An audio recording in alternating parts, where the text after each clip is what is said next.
কিরে, সামনে দেখি একটা ঘর দেখা যাচ্ছে। সাবধানে গিয়ে দেখি আবার কোনো বিপদ আছে কিনা।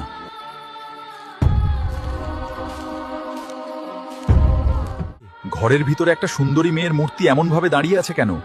এবারও কি কোনো ডাইনি নাকি? মূর্তিটিতে হাত দিয়ে দেখি কিছু হয় কিনা।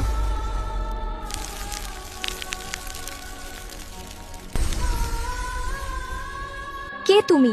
আমাকে এত বছর পরে বাঁচালে? আমি হিউম্যান। আমি এসেছি রক্ত ঝর্ণার পানি নিতে। ওই বিষকন্যা আমার শরীরে ছলনা করে বিষ ঢুকিয়ে দিয়েছে। আমি এখন ওই রক্ত ঝর্ণা খুঁজছি। তা তুমি কে? এখানে এভাবে পাথরের মূর্তি হয়ে দাঁড়িয়েছিলে কেন? তুমি কি কোনো ছলনাময়ী ডাইনি? না হিউম্যান, আমি পাতালপুরীর রাজকন্যা। ওই ডাইনি আর তার বোন আমাকে পাথরের মূর্তি বানিয়ে রেখেছিল। তুমি আমার মূর্তিতে হাত দেওয়ার কারণে আমি আবার আগের মতো হয়েছি। ওরা আমাদের পাতালপুরি দখল করে নিয়েছে। আমার বাবা মা সবাইকে মেরে ফেলেছে। তুমি ওই লাল ঝর্ণার কাছে যাবে? আমি চিনি ওই লাল ঝর্ণা কোথায় আছে। তুমি চাইলে আমি নিয়ে যেতে পারবো, কিন্তু ওই লাল ঝর্ণা পাহারা দেয় একটি ডাইনোসরের দল। তাহলে তো ওখানে যেতে গেলে ডাইনোসরদের সাথে যুদ্ধ করে হবে। যাই হোক, ওখানে আমাকে যেতে হবে। তুমি আমাকে সাহায্য করো। তাহলে চলো আমরা লাল ঝর্ণার দিকে যাই। আমরা তো হাঁটতে হাঁটতে ক্লান্ত হয়ে গেছি, কিছু খাবার পাইলে ভালো হতো। পাতালপুরীর রাজকন্যাকে মুক্ত করবে এই হিউম্যান।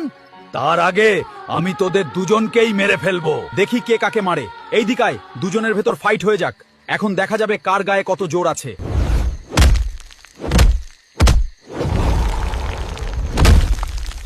হিউম্যান, দ্রুত এখান থেকে যেতে হবে আমাদের, আবার বিপদ আসার আগে। এই পাহাড়টা দেখছো? এটা পার হলেই রক্ত ঝরনা, কিন্তু এখানে থাকে পাখাওয়ালা ডাইনোসরদের দল। এই আগুনের তলোয়ার নাও, এর বিশেষ ক্ষমতা আছে। এটা দিয়ে তুমি ওদের সাথে যুদ্ধ করে জিততে পারবে। বন্ধুরা, পার্ট 12 দেখতে চাইলে লাইক ফলো করে কমেন্টে পার্ট 12 লিখুন। আর ভিডিওটি ভালো লাগলে অবশ্যই শেয়ার করে দিবেন।